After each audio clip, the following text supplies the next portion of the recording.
And now, weighing in out of the blue corner, Josh the Punk Thompson. 100%. And on the other mic, he weighs in from the red corner, Big John McCarthy. Well, hello and welcome to the Weighing In Podcast. There are so many things going on, but we just watched the UFC from Edmonton, Alberta, Canada, with the show of the man, the little demon, Brandon Moreno, putting on an exhibition. Got all kinds of other things going on. It's going to be daylight saving times. Everyone get ready to fall back so we can do an election in a couple of days to see who's going to run this mess. I think we should vote for Josh Thompson. That's what I think. I'm going to tell you all right now, don't vote. If vote everyone voted for the Punk, think of how things would be incredible. It would be great. Our school system would be a lot better than it is now. I'll tell you that. My main focus would be working on the school system. It's all about the school system, huh? Jesus, that's because you got kids. Absolutely. There is no future without these little rugrats running around. So. Dude, homeschool. Yeah, you know, I like the idea that I think it's Trump was coming out basically saying that he's going to give a $10,000 credit for people that want to homeschool their children. Oh, yeah. I like that idea. I've noticed here in Texas, even though the schools are good where I live and kind of in the areas around me, that a lot of people still homeschool their kids. Yeah. So it's good. But it builds a lot of sense of community, though, too. And I've noticed that, back in the day, you remember that, John? What? When someone said their kids were homeschooled, they were like the weirdo kids. Oh, yeah, absolutely. It was there was totally just out of the norm. Well, they just didn't know how to communicate with anybody else. But now there's so many people. Like, I'll give you an example. There's a place that my son goes to for like strengthening and conditioning for sports. But they also offer a discount for the kids that are homeschooled for day classes. So if you want, like, do you want credit for your PE, you can sign up there, and they give you like a discounted rate for twice a week PE classes for credits for your school. So it's a cool little program that they have there, I believe. Yeah. You know, sorry, I got to turn my earpiece down. I don't know. I've my entire idea of the school systems and what we should be doing and how we're doing it now and everything's changed. Yeah. Everything has changed. I listen to people that, you know, are smart people and talk about kids, and we keep them in a classroom too long. They should be outside doing stuff, outside learning, all these things that, you know, yeah, it takes effort. It takes, you know, someone that gives a shit. But it's what's best for the kids, and so that's the way we should be doing it. Well, so I mean, like, I think I'm all about it now. Yeah, but there was a Stanford study as well as I think a John Hopkins study basically saying that if you give kids too much homework. Don't be pulling John Hopkins out on me now. And through ages kindergarten through fifth grade, if you give them too much homework, then it actually it suppresses them. Negative outlook. Yeah, it suppresses their learning abilities. Because by the time they get to middle school and high school, they're basically just burnt out. They're burnt. It's just more time. It's like anything, man. I've noticed a big difference in my son because the school we had him at before was a private school in California, and then now we have him here in public school. They still don't give. They don't give, even the schools here don't give homework. They do start giving a little bit in fifth grade. He's not there yet, but they do give him some in fifth grade, and it's kind of more or less of what they don't finish in class, and they'll send them home with a little bit of extra if they need. Like, hey, you're struggling a little bit more in this math area, so they give you half a sheet of paper that says, hey, here's 10 practice questions, go home and practice. But man, it's been pretty good. I've noticed a big difference. The kids are out there playing. They all seem to enjoy the activities after school on the playground. The kids all meet up, play soccer for a bit or football for a bit. It's what kids are supposed to be doing. Yeah. You know, when you get to middle school, then, you know, you can start ramping up the homework and the extra stuff. But also too, like for me, I've noticed that when my son was struggling with something, I mean, I just went out and got him a tutor. I know everyone doesn't have access to a tutor. I understand that. But what people don't understand is that your son or your kid, your daughter doesn't need more than 1 hour, say probably every 2 weeks of tutoring. It's not like you need to come out of pocket. I mean, I know I'm here in Texas. No, you got to come out of pocket for a tutor. No, I know, but it's not like you need to come out of pocket $200-$300. It's not that much. I mean, literally, like the tutor we have for him here, it's once a month to work on whatever it is he needs. You know, he feels like he needs work on. It's $45 for an hour, and that's one-on-one time. All the questions he has, he puts together. We have him basically put together like, hey, these are the questions throughout the month, and we know what day we're going to meet with her, and we put it all down, and it makes a big difference. It makes a really big difference on just his overall focus in class, understanding he's setting goals. Anyways, look, I know you guys came for MMA, and so let's go ahead and just move right on. No, we're going to solve the world's problems with education right now. We're not going to solve it with an election. We're not going to solve it right here on this podcast. But we can do one thing, though, is we definitely can talk about the fights. We can also talk about Tennessee Volunteers did beat the University of Kentucky. It is final 28-18. Thank you very much. I feel better about life right now. Kentucky's like a third world country in football. It's like, what are you talking They about? beat Alabama last week. What do you want? I know. Alabama's having a down. Now they have a down year. Yeah, listen to you. Well, of course they lost. Excuse me, negative Nancy. They lost their. You are just absolutely a negative person. No, how bad do you feel?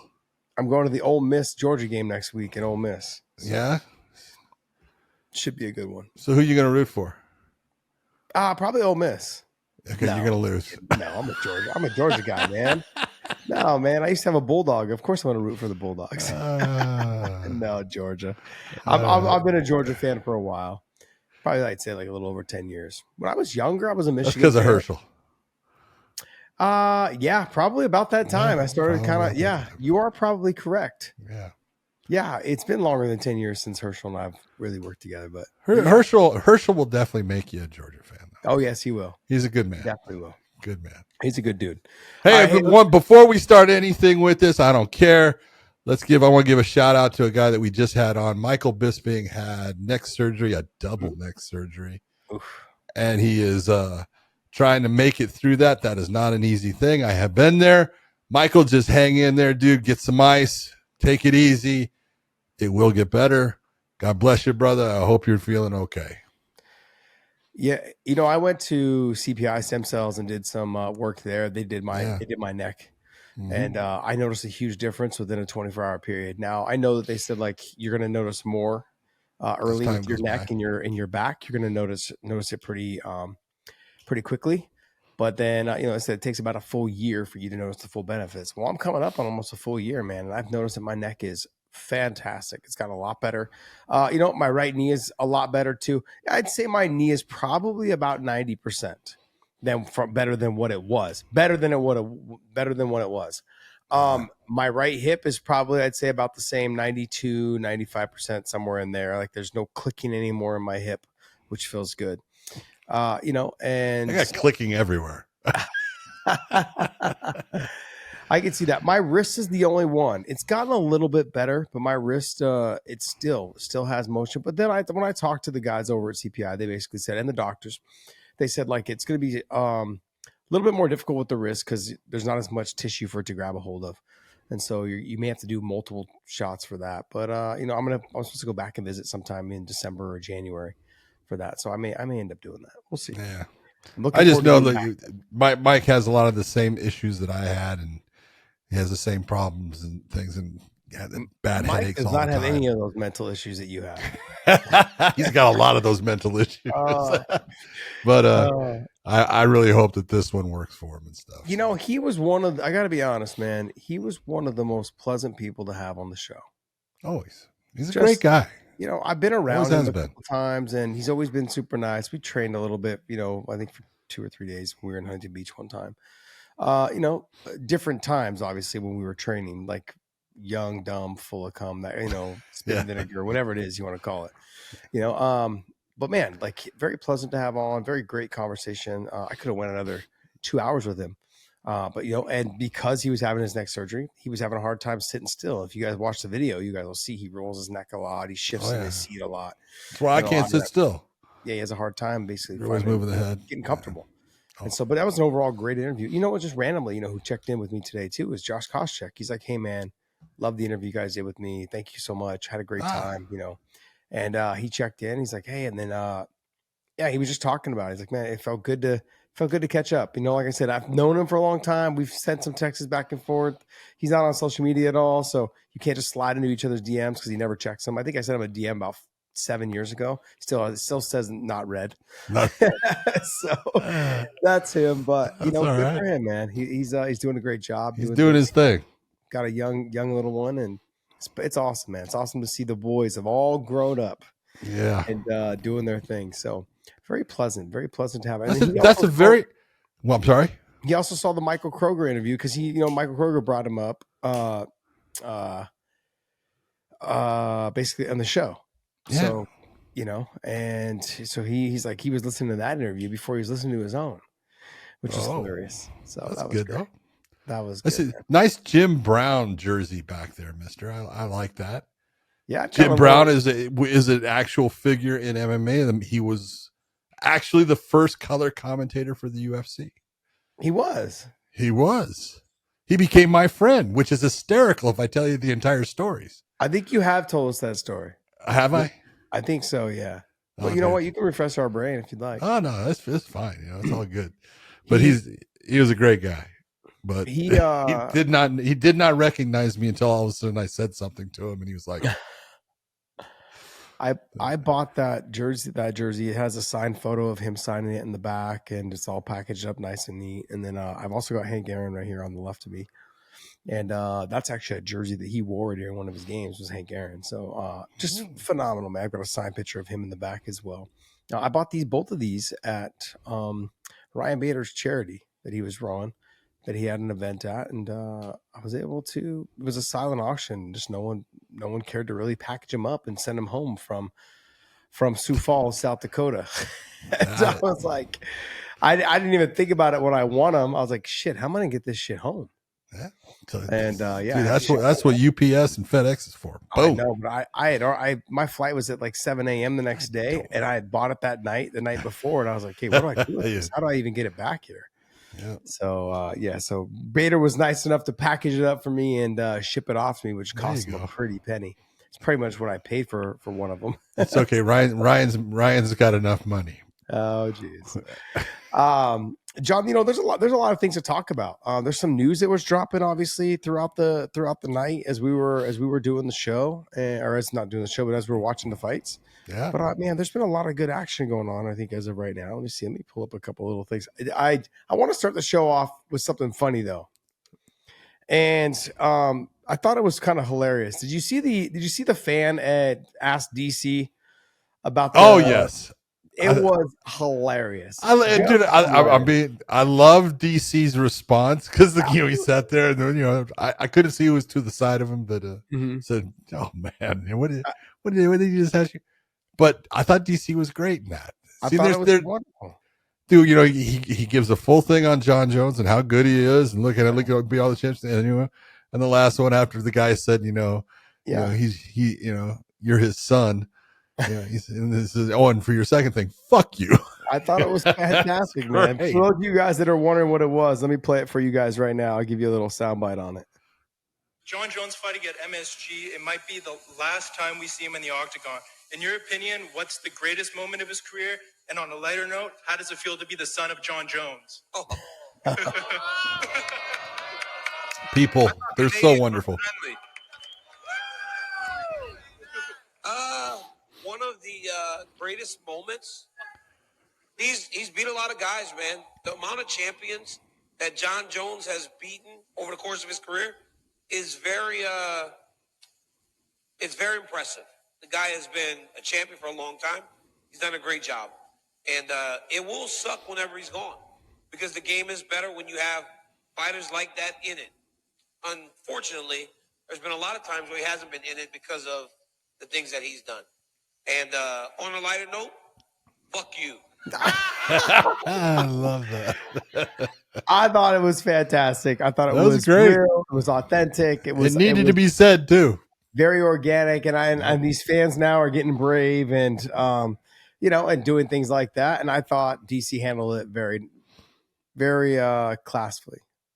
I thought, with a little stamp at the end, which was nice. I thought it was class to that. Like he answered the real. I don't know if it was classy at the end, but I loved it, and it was the way it was supposed to be done. Yeah, it was. It was. I thought he handled the first question with some class, and I thought the last question, like it was answered the way it should have been answered. But it was good. It was fun. All right, hey, let's go ahead and jump right into the Brandon Moreno Amir Albazi fight. Before we do that, though, this episode is brought to you by BetUS and OnlyFans. I want to thank you guys so much for continuing to support us, and please join our memberships, $4.99 and $1.99 on our YouTube channel. And if you guys are listening to us, hit that subscribe button, man. Hit the little bell and notifications, and thank you guys for continuing to support us. John, go ahead and jump right into that main event. You take a look at this, and it was number 2 against number 3 in the flyweight division.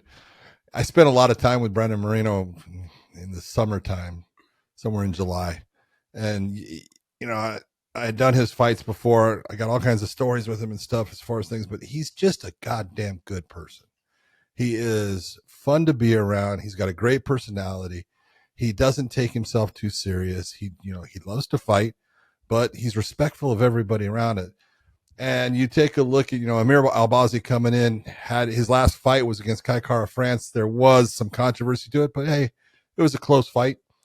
And Albazi is coming in off of some injuries and stuff. And so he was there to prove it. I'll tell you what, when he walked out, Josh, I was like, I've never seen him look that freaking ripped.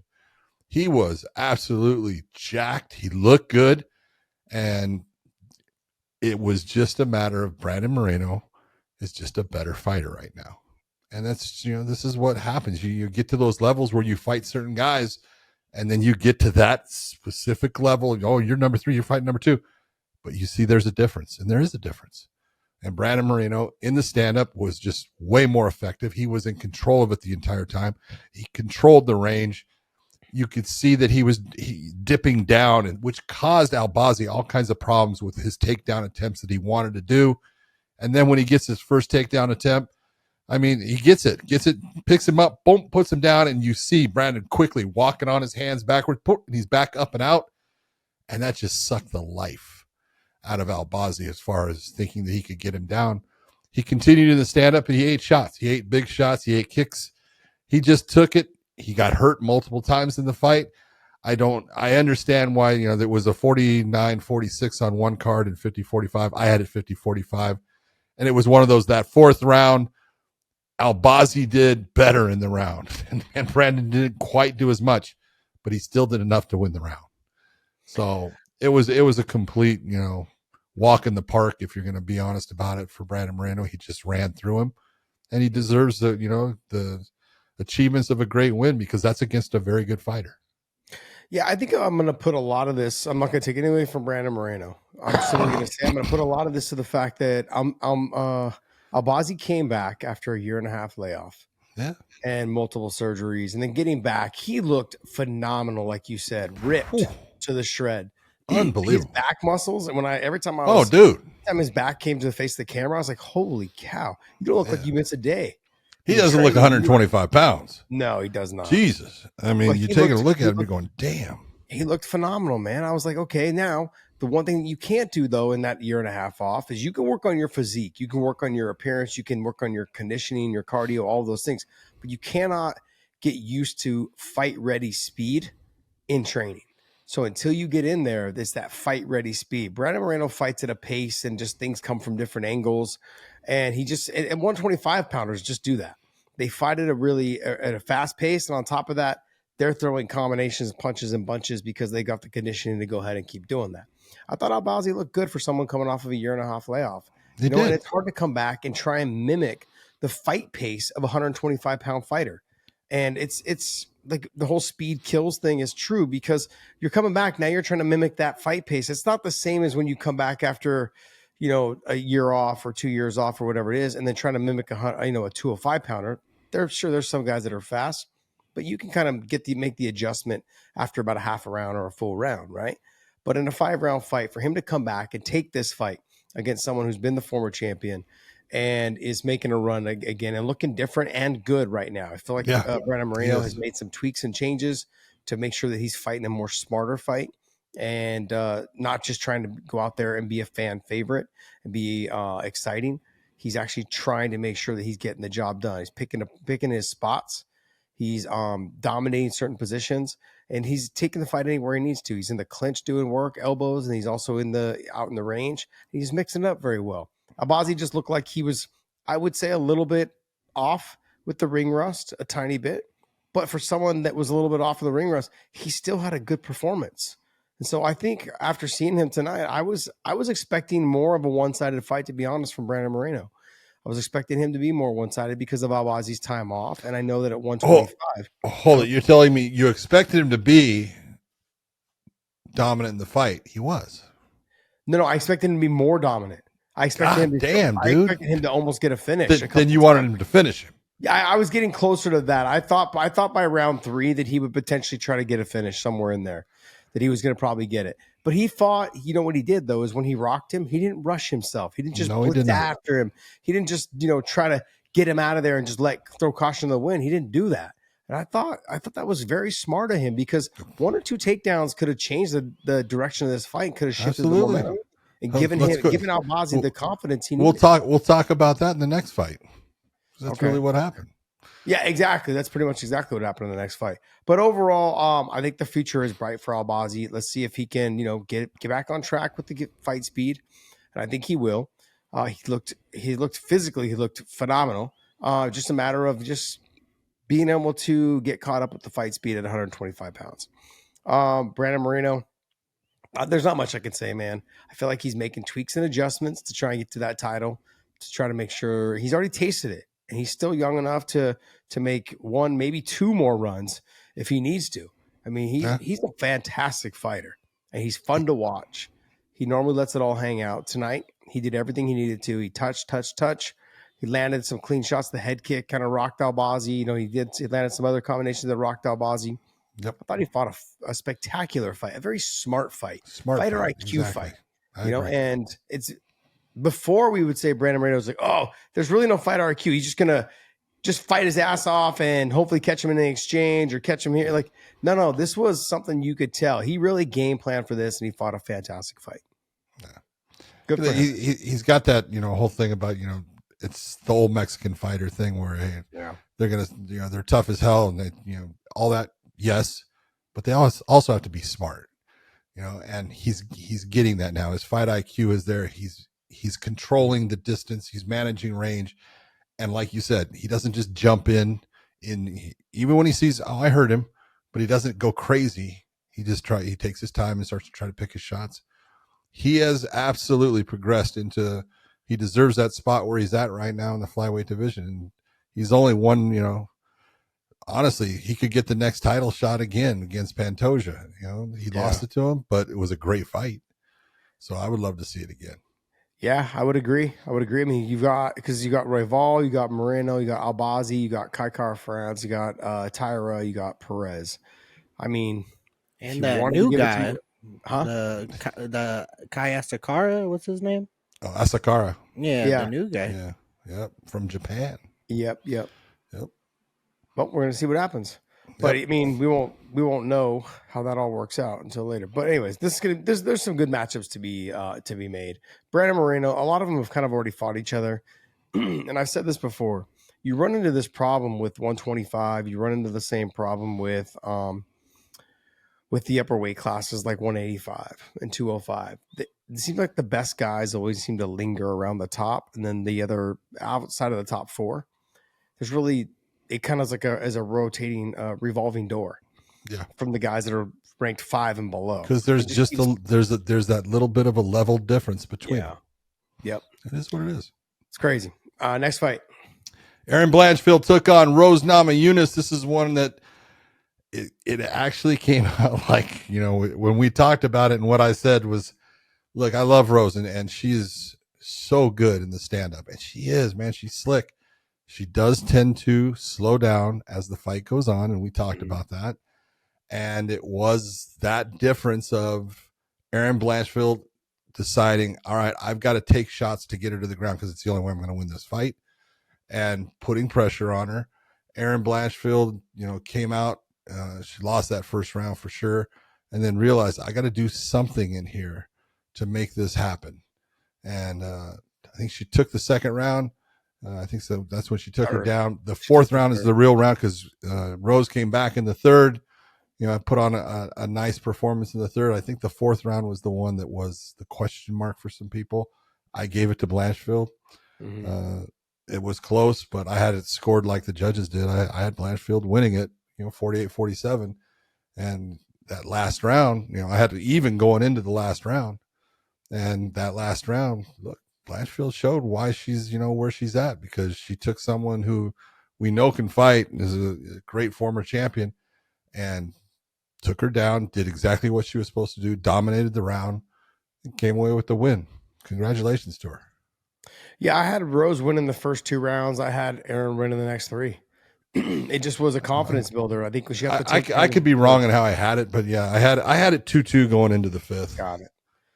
Yeah, I could be screwed. It was one of those things where, look, Rose is somebody that sure she's got great stand up, she's got great footwork, but as she does slow down, she doesn't have as much output. That's one. 2 is she also doesn't have as much pop because she starts pushing those punches. But John, then on top of that, though, I'm wondering though if her body frame will be enough to allow that power to transition. Because I felt like every time she hit Aaron, it was almost pushing her back versus pushing Aaron back. And do you understand what I'm saying? Like, no, I know. When I would spar with people that were say 170 pounders like Koss or Fitch or Swick, when I was not in camp and I was getting ready for camp or I was in shape, but I hadn't started kind of dieting down yet, I was able to hit them and they'd have to respect me. But as I got closer to camp and my weight started going down, I wasn't able to make them respect me anymore because my punches didn't have as much power. The opposite could be said though for her is that when she goes up in weight, she doesn't have the power to really push them and move them around. So either she needs to get on a lifting regimen a little bit or put the weight on a little bit to build up some more strength. Hopefully that punching power will transition, but I didn't see it tonight. She had hit Blanchfield with a couple of clean shots and Aaron just walked right through it. That's true. So yeah, she actually hit Aaron with some good shots. She did, but I was really did that Aaron didn't just decide to like bite down on her mouthpiece and just walk forward, she move did. her head offline a little bit. No, she didn't move her head offline. She decided I'm just going to bite down and walk through this. Yeah. And that's how she got the takedowns. Exactly. I'm surprised she didn't do that earlier. Yeah. So, but this was one of those frustrating fights because I actually had money on Rose to win this fight because she was the dog. Yeah. And it was working out that way. I also had Rose to win by finish in some sort of TKO or KO or TQ or something along those lines. Didn't work out that way, obviously, but I was expecting Rose to have more success in popping her because I knew that Aaron was going to be a little timid in the approach and coming in, at least in the first 2 rounds when Rose still had some pop. But now that you're saying it, yes, I did have, because I was thinking that, if this was a 3-round fight, Rose would win this because I had her up 2. Aaron wins the 3rd. It would have been 29-28, but that's the difference of what a 5-round fight will do. Yeah, that was kind of my issue. I knew it was a 5-round fight, but I thought for sure that Rose would be able to get her in some trouble in the first couple rounds that would make Aaron even more hesitant to shoot or close the distance and just try to stay on the outside until Rose overcommitted. Yeah. So, but look, you got to tip your hat to Erin Blanchfield, man. She did a great job. I really feel like Rose belongs at the 115-pound versus the 125-pound. There's just fights there, though, that I would like to see. I would like to see a Grosso and Rose Namajunas fight. That to me would be a great fight. It'd be a fun fight. They'd box, they'd stand, they'd bang. I think that's what you'd end up getting from the 2 of them. Yeah. So, but overall, great performance by Erin Blanchfield. All right, we had Brenson Ribeiro taking on Kai Machado. I didn't, for the life of me, why did they switch this fight into this position? Because this was what Derek Lewis was supposed to take on. I'll say it wrong. Denise.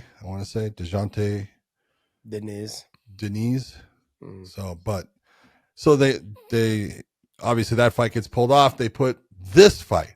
Why would you put this fight over what about Pedro Munhoz against Zahabi?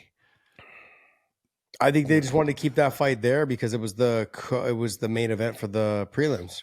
Yeah. The Munhoz fight. Yeah.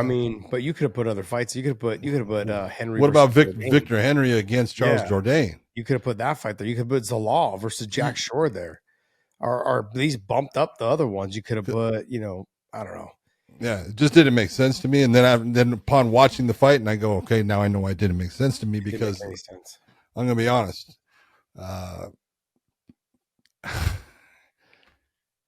It's strange to me when you take a fighter, and I don't mean to put anyone down, but it's clear when you watch somebody that you can say that person's never going to end up being a threat in that division, right? as a fighter in the UFC. Just not going to be it.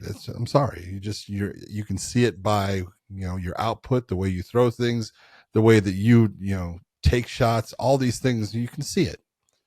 And so why are you putting somebody in that position to be in the main card? Yeah. When it's obvious? It just doesn't make sense to me. I don't know. Maybe they saw something we didn't see, but I was wondering the same thing. I was like, okay, well, maybe this can be a stand-up battle.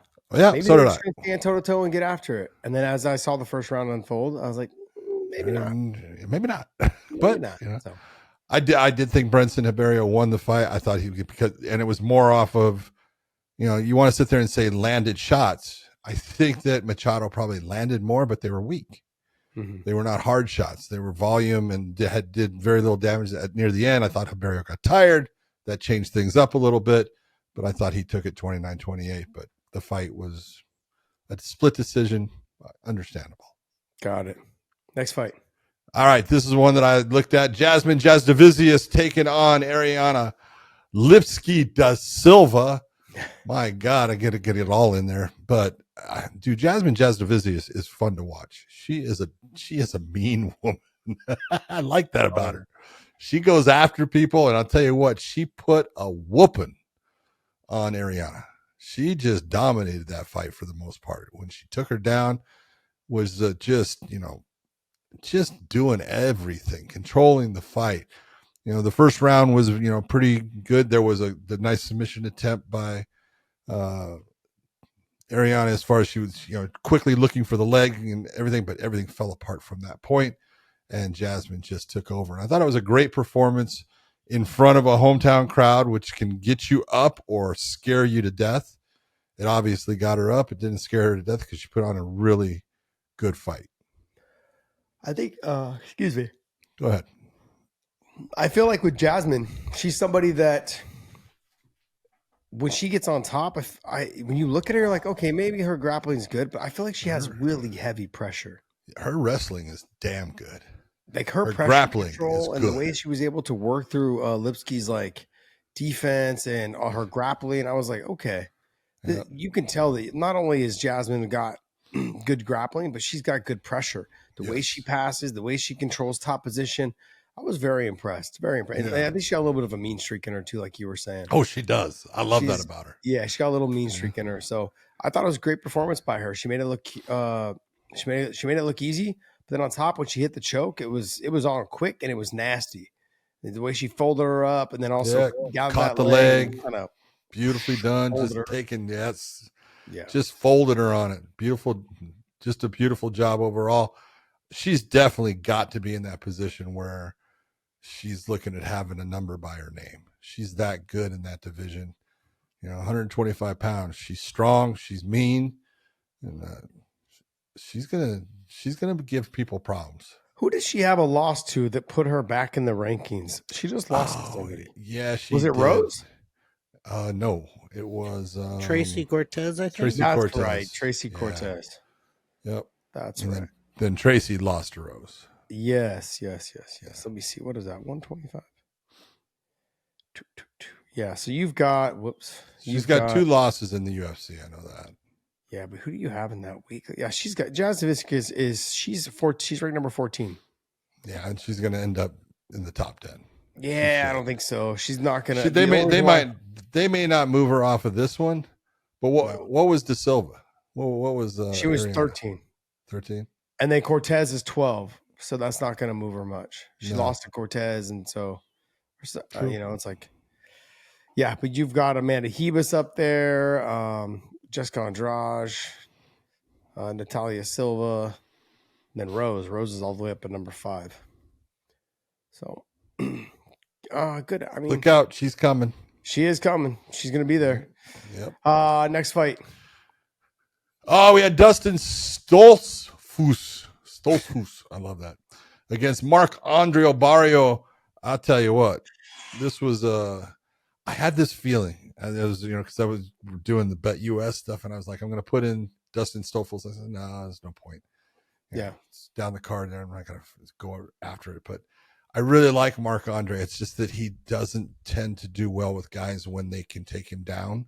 And Stoltzfus is a good wrestler. He's got good wrestling. And he takes him down right away. I said, that's what I thought. But I'll tell you what, when Marc-Andre did a beautiful job of pushing off of the fence to get himself back up, and when he did, they all of a sudden Max Holloway'd out and started, planting their feet and throwing, and he got hit with a beautiful right hand. He got hit with a left hook that was the start, that was the setup for it. But the right hand absolutely just put him out as he was going down, and then he got hit with another one that just sealed the deal. But that's a huge win for Dustin, because Dustin was coming off of a loss. What's that? It's a dogfight. When you put yourself in that dogfight, oh yeah, that was exactly it. That was it.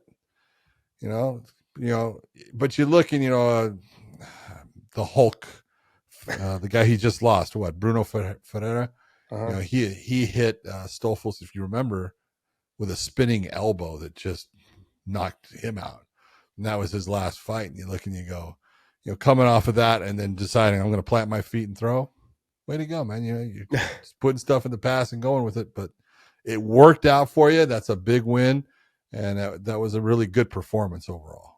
Yeah, I thought it was a fantastic performance. I love the fact that they were both willing to stand there and trade. Yeah. It's nice to see that. Obviously craziness. Marc-Andre got a little carried away because he was on the losing end. I don't know if, for me, when I was fighting, I knew when I was behind on the punch count, not in terms of how many punches I've landed. I knew when I was behind, I threw a right hand, left hook, and someone countered. I was throwing a right hand, left hook, right hand, or whatever it was. And someone countered, and I could tell by the way that we were interacting, our punches would cross paths. Yeah, there's a flow. I was behind. And so it was better to either circle or basically cut the corner and step out, or do you stay there and continue the trade? Which, if you're behind, you're going to lose. Yeah, and so I was in this That's thing. it. How are you still trading? You obviously got clipped, Marc-Andre. You got clipped once, a little bit, and then you got clipped for sure. That dropped you. But I'm saying you got hit a couple times clean. I'm like, you're behind on the count. So, but hey, man, got to tip my hat to him, man. It was fun. It made it fun for the rest of us. Yeah, it did. I give both guys credit. I give Marc-Andre credit that, hey, man, he got himself out of a bad position on the ground where he was definitely losing the round. And what he was trying to do is steal that round back by, hey, let me get into this brawl. Let me see if I can suck you in. I'm better in this. And it just didn't work out for him. But nice try and great win for Dustin. Good stuff. Next one. All right, we had Mike Malott against Trevin Giles. This is one of those ones you look and you go, Mike, I just want to tell you, they put you in the main card as the opening fight. Guess what they want? Guess what they want, brother? And you didn't deliver it. Now, you won the fight. I'm not saying you didn't, and Trevin Giles did not throw hardly enough to win anything. But you're looking and you're going, dude, you're in front of your people, hometown crowd. They're wanting to see fireworks. And you won the fight. You definitely did. Why do you think we saw that tonight? Why do you think we saw the performance that we got from him tonight? He said it in his post-fight interview. Because of his last fight. Yeah. That's exactly what it was from. That's it. And sometimes that first loss can be eye-opening, and then they kind of, the pressure's off, and I can go ahead and do what I want now. And sometimes it puts you into a shelter. Yeah. And I saw he didn't. Neil Magny does that to a lot of people. Yeah, but he didn't want to go through that loss again in front of everybody.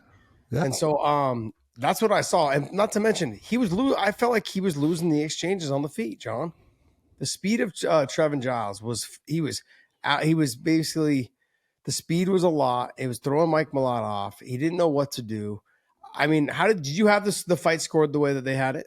I had it 29-28, but I thought my problem with Giles was he didn't throw enough. He didn't either. No, but the speed, I'm surprised he didn't throw more because he was having success when he threw. Yeah. It felt like the jab was snapping Mike. Even think about it when they're moving and he's moving like I'm in slow motion. Yeah, and it's like, dude, you got to go after him all the time, John. You pretty much are. I am in slow motion. I have reasons. That's why I'm not fighting. Yes. No, it was. I thought Trevin Giles that he gave that fight away. He did. It was one of those. I looked and I go, neither guy. This is one of those ones I go, neither of you deserve to win that fight. Yeah, I can see that. It's just one of those. But if they had taken that fight and bumped it down into that main prelim spot and brought this one, Pedro Munhoz against Alman Zahabi, what a fight. What a fight by both guys. I'll tell you what, and people are going to say whatever they want about Alman, the brother of Firas. He has improved so much over the last couple of years. He had a fight where, I had said things about him, that, hey, man, he fought his ass off. He fought a great fight.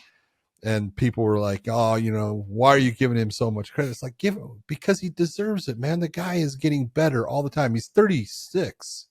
He started late. And I'll tell you what, his jab is beautiful. He enters in, he gets out without getting hit a lot of the time. He shells. When he shells, he does a beautiful job of blocking a lot of the punches that are coming his way. The guy can fight. I mean, he can freaking, to beat Pedro Munhoz, you got to be a fucking stud, because Pedro Munhoz is a bad dude. And he's a guy that comes after you with a ton of power. He throws big winging shots. You can't hurt him. You can cut him up and stuff, but he's going to keep on coming. And I thought Zahabi just did a fantastic job in that fight. John, who does he remind you of? Who does he remind me of? Who does he look like to you? Tell me. If this guy that I'm talking about, he reminds me of somebody that if he had abs, that they'd probably be brothers. Ariel Helwani. He doesn't look like Ariel. He looked like Ariel Helwani. He does not look like Ariel Helwani at all, dude. George, you don't see that? No. That's Ariel. That's not a dig at Ariel Helwani. I'm just simply saying. No, because Zahabi's not a bad looking dude. It looks more like Podcast Dave than Ariel Helwani. Oh, there you go. It's Podcast Dave. Bro, if Ariel Helwani had abs, I bet you they'd be twin brothers. No, I don't think they look alike. Man, you guys are missing out. Don't you mean triplet? Don't you mean triplet? John already has a twin. That's right. Man, I thought it was great, man. I thought he fought a fantastic fight. The body kicks were working for him. He was mixing it up. He was having success. He was peppering up Pedro. Pedro was having a hard time finding the range. When he got away from the kicks, kind of just turned it into boxing, which is what he commonly does. He needs to stay with the boxing, or not stay with the kicks. To stay with those kicks. Yep. If Pedro stays with the kicks, it helps open up his boxing. He can land things a little bit cleaner, potentially get the knockout. I thought Zahabi fought a great fight, man. Very smart fight. But that's kind of what we expect from his brother, from that camp out there. We expect him to have a very high fight IQ and fight a very smart fight. They're not always out there to try to be a crowd fan favorite, because they got a whole country behind them. They know if you're fighting in Canada, they've got the country cheering for them. So there's no reason for you to go out there and do extra. Just get the win. Yeah. And that's what we saw. I thought Zahabi looked fantastic. He pieced him up. He won every round. I had it 30-27. Pedro, I could have given maybe the first round, but outside of that, it was, that was it. Yeah.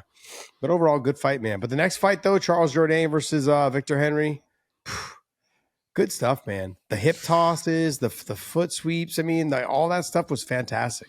Well, both of us have given Charles Jourdain nothing but props when he was a featherweight. At bantamweight, dude, he looked good. I mean, his body looked good. He didn't look like he was dying at all. A little bit, more shredded than we've seen him in the past. But we've always known, look, he's a black belt in jiu-jitsu. He's got good stand-up. He's a tough dude, and he's got a freaking, he reminds me of Carlos Condit in the fact he's got that bit of meanness to him when he's fighting and stuff. And look, Victor Henry's a good fighter, and Victor Henry's got a ton of skill. He's good in the stand-up. He's good on the ground. And when he got caught the second time in that guillotine, that thing was cranked. It was on. And so totally understand, what happened with that. But you got to look and say, Charles Jourdain's going to he's going to put some people in trouble in the bantamweight division.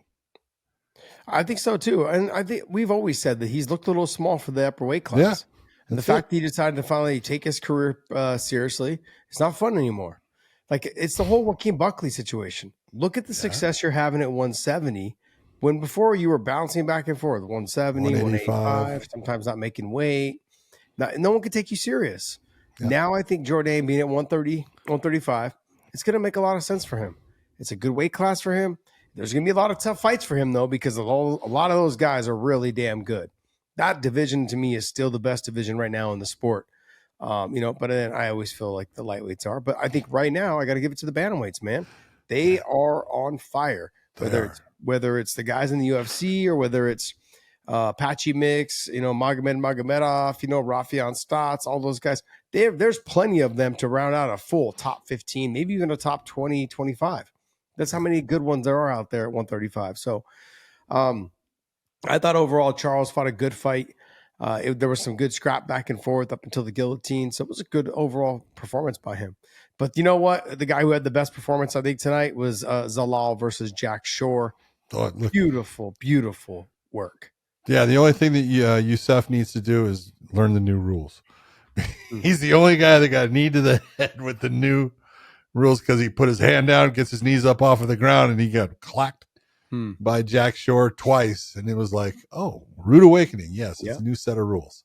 But, it's amazing, how when a fighter gets hit and it's legal and it's like, it's no big deal.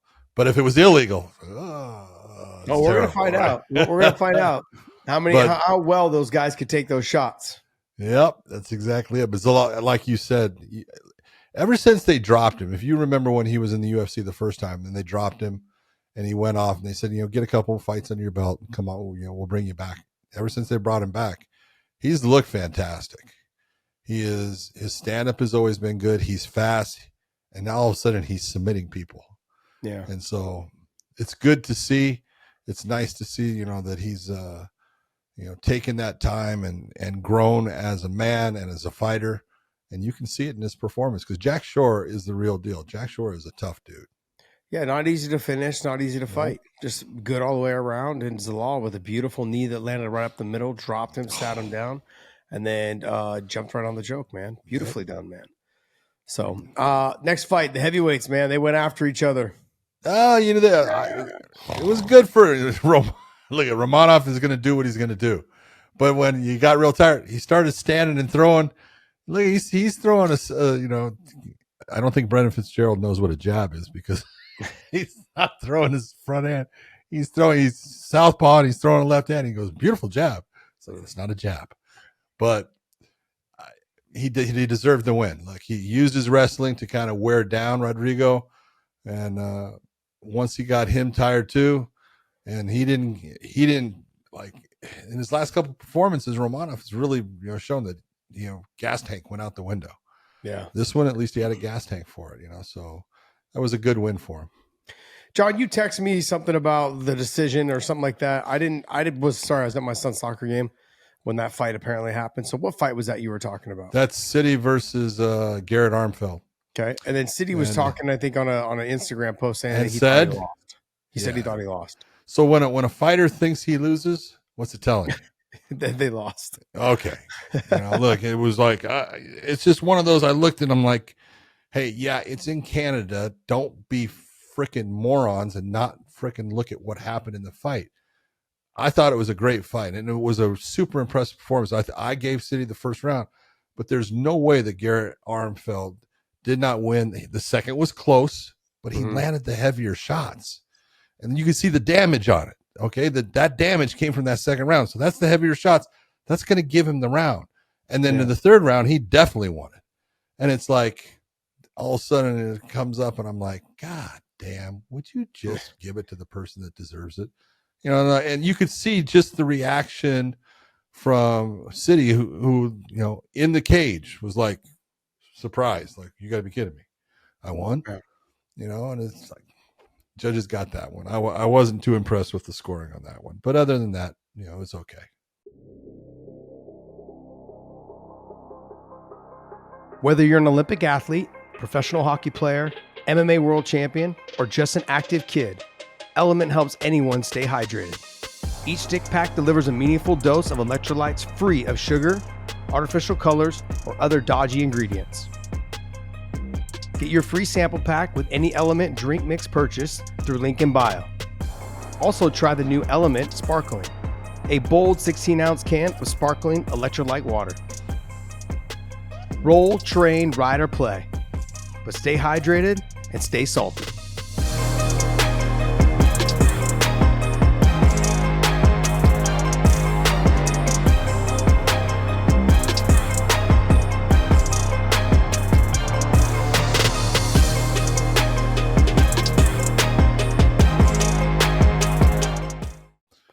Well, hey guys, that's going to wrap up our UFC talk. We got a couple news things that we can chat about, though, just real quick over this. But before we move on, go to BetUS. YouTube 150 is the promo code from weighing in. YouTube 150 with BetUS.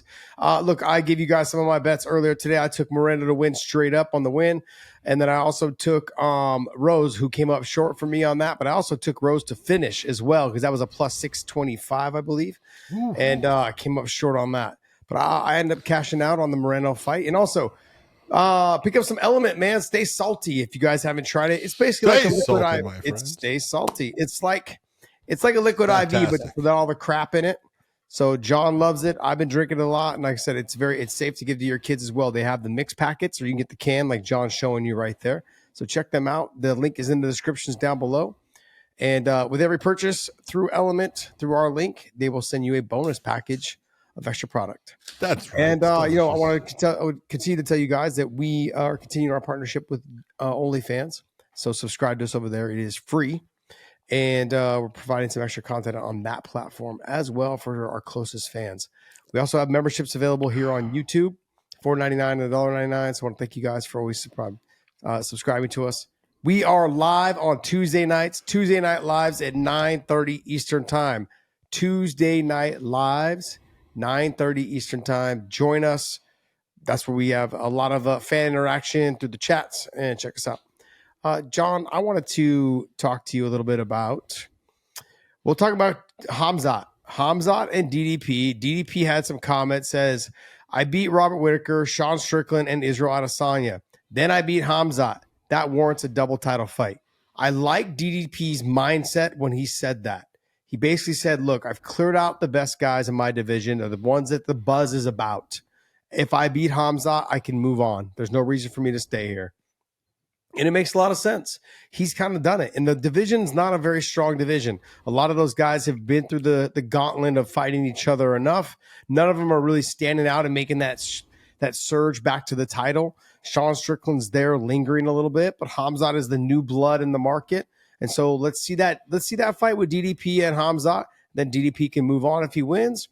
And if Khamzat wins, he can go ahead and just fight all comers. But I mean, if DDP does win, I mean, that fight will probably be there, because there was a little buzz about it, about 2-3 months ago, of him and Poatan and Alex Pereira fight. Yeah. What are your thoughts? Let me ask this question. What are your thoughts on him and Chimaev? That's one. What are your thoughts on him fighting Alex? First off, I think the fight between him and Chimaev, it's a great fight as far as they match up certainly well. You look at Dricus doesn't get the credit he deserves for his grappling, because it's not your classic type of grappling. He uses a ton of strength. He uses a lot of power because he has it, and he gets by using that against guys, and it works. His stand-up is awkward. He's very Keith Jardine-like in the fact that he's got his footwork is weird. He spaces his feet strange on certain shots, but it works. So he's going to give anybody, I don't give a damn who it is, he's going to give them problems based upon he is a unique, different type of fighter in the fact that he's weird. He just does things a little bit weird. And he is, I'm not going to say so much he's got a gas tank. He's got heart. He's got huge heart. He has no quit in him, and he is going to die in that cage trying to get that win. That's always a tough guy to beat. Khamzat's got it all. The guy can wrestle his ass off. And it's a difference, when we talk about wrestling, this is not Olympic style wrestling. This is not international wrestling. This is MMA wrestling. And his MMA wrestling is fantastic. It is as good as just about anyone that you can name right now. He shoots fast. He shoots from a freaking long distance. He gets into body lock positions and dumps people down. And then when he gets their back or gets on top, he does damage or he gets the submission. He's a scary dude. You could take a look when, he fought even Gerald Meerschaert long ago, and everyone's like, okay, let's see what he does with someone who's really good on the ground. And then, nope, knocked him out. Because I've seen him before and I've seen him knock people out. He's got hands at times. The only question you can say, and this is not the Khamzat that I first saw, since COVID, I do not understand if he is truly back physically, because he had a lot of problems. He's gotten sick a couple of times. And, I don't know what it is, related to, if it is the COVID that has affected his health in a way that he seems to get tired in fights when he never did before, but he never went really, he didn't go late into fights. No. By the time he got in the UFC, I think he'd been in the second round one time. So you've never had that point where you could look and say, well, no, he can go the distance. Now he has with certain people, but we've seen him get tired, and in the 5-round fight, I've always said, no matter what, same as I said with Robert Whittaker, Robert Whittaker's got to get through the first round. Yeah. That is not an easy thing to do. And that's a weird thing to say about really good fighters. Hey, you got to make it through the first round, because that dude is the wolf. He is absolutely a predator. He is going after you with everything he has, and he's going to try to take you down and dispel you in the first round because he's that kind of predator. So can he do that to DDP? Yeah, he could do that to DDP. Could DDP win? Yes, he could definitely beat him. I think it's a fantastic fight. It's a fight that, we haven't seen. I would love to see it. And I think it's deserved off of, the Whittaker fight. I actually think that, Khamzat deserves it. Okay. Okay. Is that long-winded? But that's... No. I mean, that gives you a lot to go after. Go ahead. No, just whether he deserves it or not, I think is up to some... whatever your interpretation of it is. I think for me, honestly, it comes down to the promotion. The promotion's already seen Sean Strickland and DDP, and it wasn't a great fight. And who has the most buzz in that weight class that I could put in front of DDP next? And that's what makes sense. If you're looking at it from a business standpoint, it's pretty simple. There's no other option. And so I can see that. I think DDP also wants to challenge himself against somebody like Alex Pereira, if he can get up there. So if he can get that win over Chimaev, then that is not something that anyone should look forward to, I don't think. I don't know. I agree with you. I don't know what it is, but people keep saying they want to fight him because, we're just going to take him down and do this and do that, right? But it just doesn't happen. No. We're going to find out. But what do you think? How do you think DDP matches up against Alex? Again, you take a look and you go, well, he comes from a kickboxing background. Now, do I think he's the level of Alex? No. And I don't think many people are. But he can hold his own. And again, he has an awkward style. It makes it to where sometimes it gives someone that is polished. His style gives Izzy problems based upon Izzy is that very polished stand-up style where he moves well. Everything he does is really nice angles cut, and he just performs the function of fighting beautifully, where DDP doesn't. Now, Alex doesn't really fight in a pretty fashion either. He's pretty stiff, right? He does this kind of hop where he keeps on coming closer to you, and he does things in a pretty stiff fashion, but man, he's effective, and he's got power. He's got power that, makes people question, shit, do I want to get into that situation again? And when you have that kind of power, you can beat anybody based upon how early did you get to them and how now nervous are they that they know they can't have that happen again. Because when you've been stung, and you go, oh shit, I can't have that happen again. I survived it, but boy, that sent a buzz down to my fucking toes. Mm-hmm. Okay. So I think DDP, wrestling wise, I would think he believes that he could take Alex down. And if he could take him down, maybe he could keep him down. He's gotten some good submissions against very good fighters. He was able to, beat Izzy. And if you're taking a look at it, finished Izzy submission wise, hurt him. Alex was able to beat him with a knockout, but he also got beat by him. So they're close. They're close. And both guys are world champions, and either guy could win that fight. Yeah, I agree. I think when people look at DDP, they also think to themselves, he doesn't do anything great. Doesn't have to.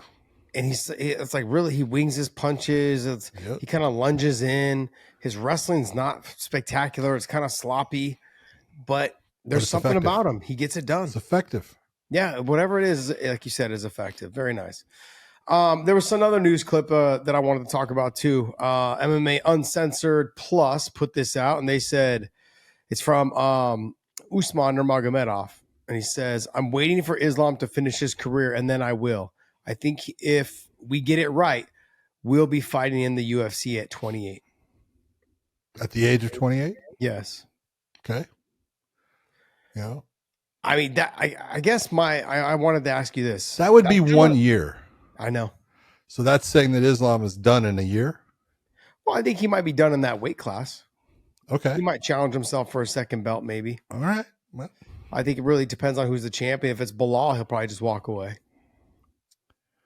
Yeah. He's not gonna fight Bilal. Islam is not going to fight Bilal Muhammad. No. I've kind of always been just kind of in the know of just knowing that, like, if they've trained with you and you guys are considered yourselves friends, there's like the belt's not worth it. The friendship is more valuable to them. So, and because you're going to get more money. Like, I feel like they understand that where they live and what their needs are, they don't need a lot of money. They're all doing just fine. So, but I thought I was more or less taken back by the fact that that's kind of a bold statement for a champion in another division. Oh yeah, it's a bold statement. Another promotion, not division, another promotion. Well, obviously he knows, he understands what his contract is. He understands how many fights he's going to have to fight for Bellator, which is the PFL. But he'll be fighting either in the PFL or in Bellator, whichever they keep you would think is the champion. They have that champion versus champion thing that they do sometime at the beginning of the year. February was the last one. I think February 24th was last year. And so you take a look at the PFL champion at 155 is going to be either Brent Primus or Romanov. Yeah. Godzi. So if Godzi wins, they're not going to fight each other. No. They come from the same camp. They're not going to do it.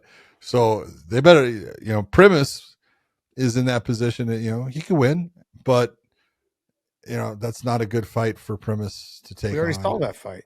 I know. Yeah. I'm not saying that. Oh, yeah. I like Brent Primus a lot, but I think. Well, no, he didn't fight Usman. He fought Shabli, sorry. Fought Shabli. Yeah. It wasn't a good fight. No. Wasn't a good fight. The speed, I mean, like, he made it close in the first round, but as the fight went on, the second round, it was over. But it was one of those fights where you could just see the speed difference. And to me, Shabli's fast, but Usman's fast with the kicks and the hands. Yeah.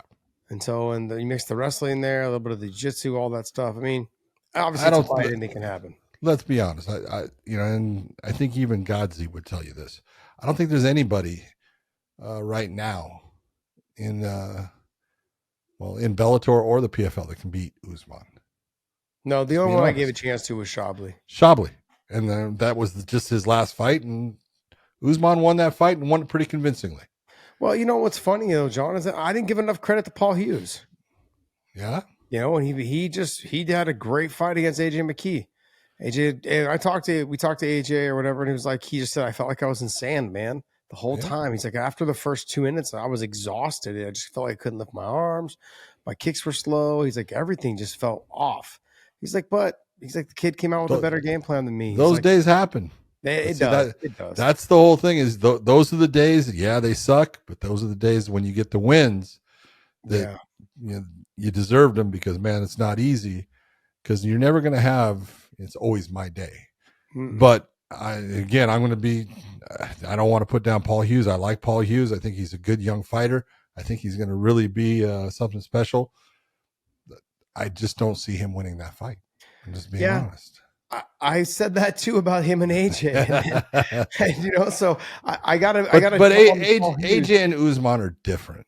I know that they're different, John. But I gotta jump on the Paul Hughes. I'm not gonna jump on the bandwagon to say he's gonna beat Usman. I don't believe that. But I'm simply saying though is that I think he's gonna perform probably better than I'm gonna give him credit for. He's a fighter that I think he sees a task in front of him, somebody that people put on a pedestal or somebody that people view as being good enough to beat me. And he's like, and I'm going to prove to them that I'm going to make it close, if not beat them. And he showed that against AJ, man. He had a great performance. AJ threw. He caught the kick, threw it to the side, and basically made AJ pay for throwing that kick. And then he did it continuously through the fight.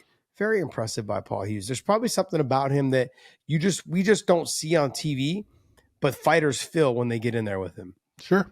They're like, oh, I can't throw that kick anymore because he's going to counter me. Oh, if I leave myself open here, he's going to hit me with that left hook. Man, he's got some tight boxing. He's got he's got some power. If he kicked a little bit more, it might open up some of his boxing more. But whatever he's doing is working.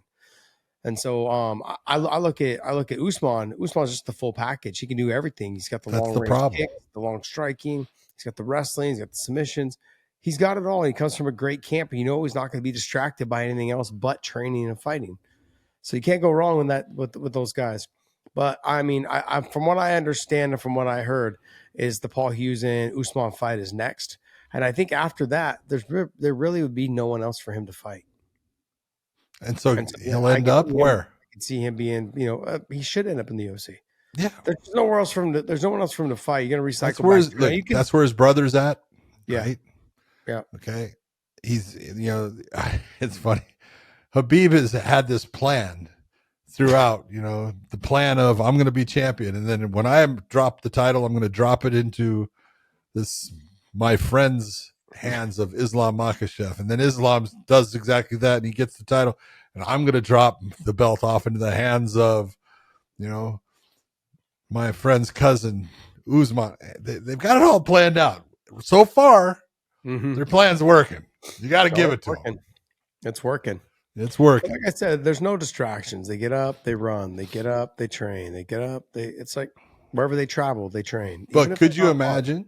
Could you imagine? Think about it. If he does go over there and Islam goes up to 170, and whether Bilal's still champion or not, but we'll say that he does go. Look, he's a couple of fights away for fighting for that title, and he can beat people in the 155-pound class in the UFC. Now, I'm not saying he's just going to walk through everyone, but he's got the talent to beat everybody. Usman? Yes. Oh, absolutely. Absolutely. Okay. And so his brother, hold on, think about it. His brother should be next up to fight Merab, and we could talk about the little back and forth between them, but that could be the very first brothers holding UFC titles simultaneously. Oh, that'd be kind of cool. It would be cool. That'd be cool. I mean, but look, the guys that I look at Usman maybe having a hard time with, to me, would be Charles Oliveira and Arman Tsarukyan. That would pretty much be it until something new comes along and comes up. I mean, Moicano makes for fun just because I want to hear him do his post-fight interview. But that's it. But he won't be doing it if he fights Usman, I don't think. No. But I mean, I look at Arman, I look at Charles. Dustin Poirier always poses a threat because he's just a dog. But like Dustin's at a stage in his career where he doesn't seem like he wants to fight anyone new and up and coming. He wants to fight guys that motivate him. Who knows? Maybe Usman motivates him. He comes into the weight class and he's like, hey, I'm the new guy, and let me see if I can beat a Nurmagomedov. That might be one. And let's have this.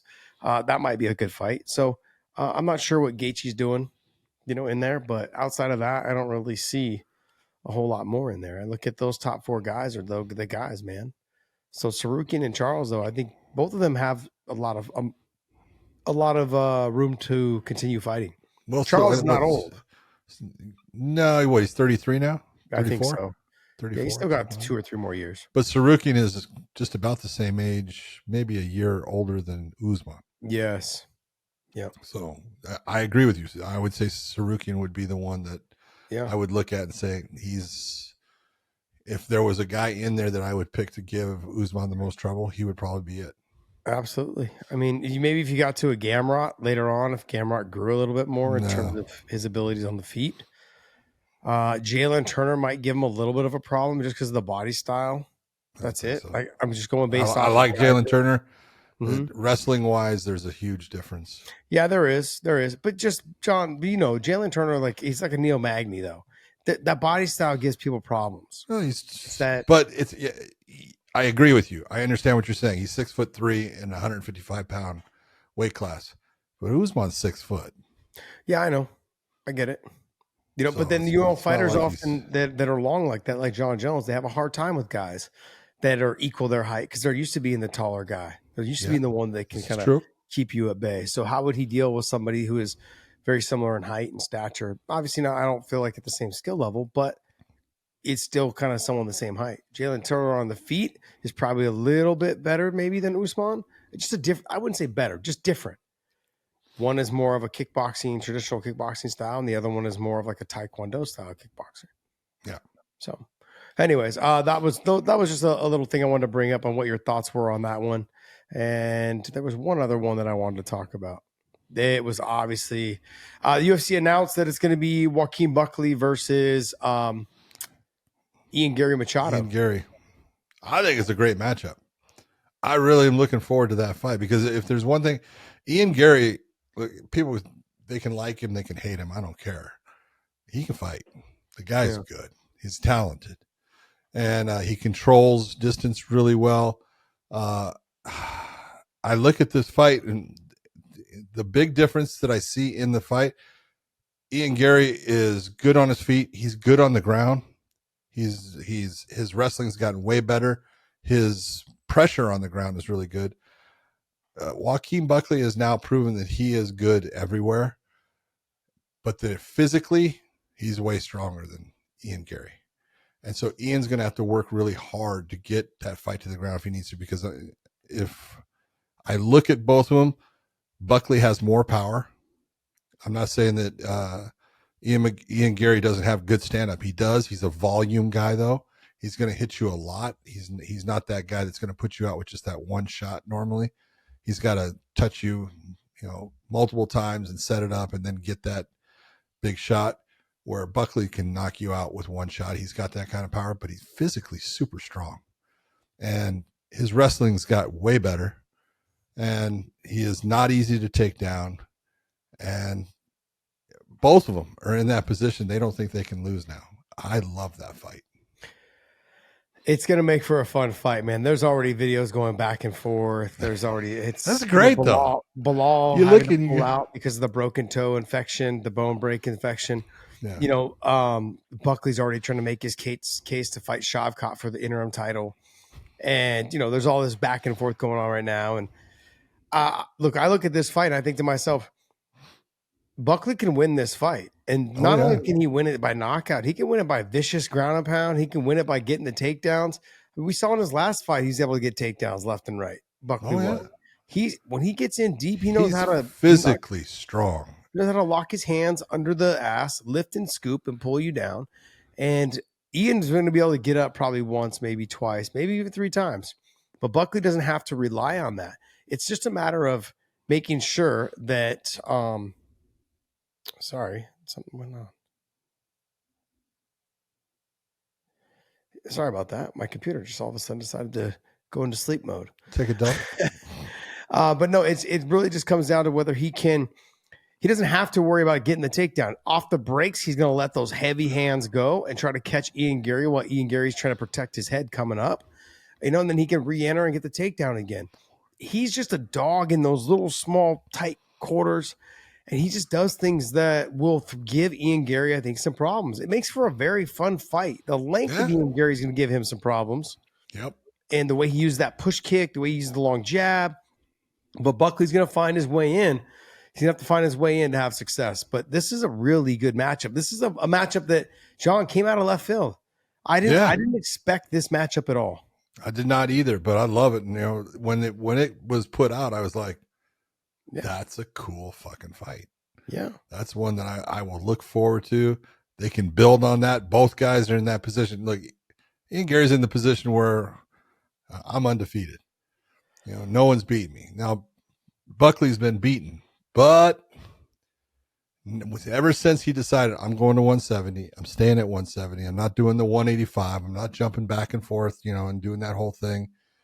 I am going to get the title at 170. He's been phenomenal, and he's fought good fighters, and he's dismantled some good fighters. So I really look and I go, either guy can win it. It's going to be fun to watch. It's going to be fun to prognosticate before it about what we think is really going to occur. But there comes that point where people reach a certain level. Joaquin Buckley has reached that level. Yeah, he's ranked number 9 right now, but I mean, he's going to fight Machado at 7. Yeah. Colby Covington's kind of been MIA. Sean Brady had goodbye. Sean Brady's had a good fight his last couple fights. Jack Della Maddalena is up there. He's still recovering, I think, from the arm injury because he had an infection, I believe, right? And he had to redo the injury or cut out some tissue or whatever to heal it up. Shavkat was supposed to fight Bilal. Bilal's got the injury. So they're probably going to wait to hold that fight. But I know that Buckley was making a claim on Instagram saying, hey, that fight looks good. Me and Shavkat for the interim. What's your take? Bilal just winning the title, because I know that Bilal put out a comment too, basically saying there's talk already about an interim title. He's like, I'm literally only out for 6 to 8 weeks. It's a broken bone. So it's just got to heal. He's like, I'm only out for 6 to 8 weeks. I think it'd be pointless to do an interim title. That's ridiculous. Not really fair to Bilal, man. That'd be ridiculous. No. Look at Bilal. You got to figure Bilal went in there having to win 10 fights before getting his shot, or 9 fights before getting his shot. Look, and when he went in and got his shot, he dismantled the champion for the most part. We had one bad round. He put on a beautiful performance. You're gonna get hurt training. You're gonna get things are gonna happen to you, and this kind of thing that happened to him. It's unfortunate, but it's unfortunate he didn't catch it sooner as far as the infection. But you can't just say, "Oh, we're gonna give an interim title right now." That's ridiculous. He'll heal up. It won't be that long. It's a couple months down the road. So he fights at the beginning of 2025, somewhere in February. It's great. And I have one last thing to end on a funny, and I don't know if it's a funny note. I felt kind of bad. Oh, I'm going to show this video here. Dun, dun, dun. John, let me get it real quick. I had it here. Dun, dun, dun. I don't know why it's not on here. It was the video from the slap fighting. Did you see that video? No. Oh man. Was it, I don't know why I can't. I saw one where they removed this guy's eye. Beard, and he gets hit. He gets hit, and his face goes all weird on it. Yeah. I think that's called AI. There was one thing I wanted to. No, there's one thing I wanted to say though. There was. Oh, here it is. Dun, dun, dun. There we go. I know I posted. I don't know why it wasn't on this thing. Here you go, John. There was the big power slap fighting thing from the United Arab Emirates, where the guy who was the Hawaiian who was in school with Max Holloway. Oh yeah, big guy with a beard. He took on the dumpling. I don't know who won, but I know that they both slapped the shit out of each other, and neither one went down. John, this is the one I'm talking about, right here. I don't know if I'm allowed to play the noise. That's all right. Let's see it real quick. Let's see it. Here we go. Let's show. Yeah, that's the one. Yeah, that's the one. Yeah. What happened to his eye? Hold on. Let's see. Nothing happened to his eye. That's Dumpling, the guy who hit him. Oh, that's brutal, John. that's the guy from Russia. Yeah. Oh. Nasty. I can't get behind the slap thing, man. But stupid. It's brutal. It's stupid. It is, dude. Hold on. We talk about all kinds of stupid things that we all do. Okay, that's just like signing up for brain damage.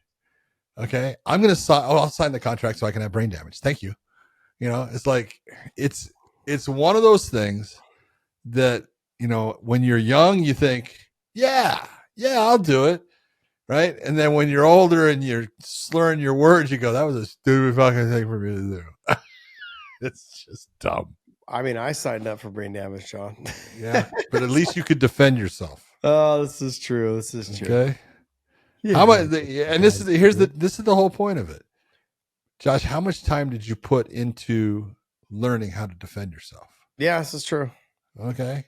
Because if you were good at it, you made it to where people really didn't do a lot of damage to you. Now, when you can't even defend yourself because it's against the rules, no, fuck that. That's crazy.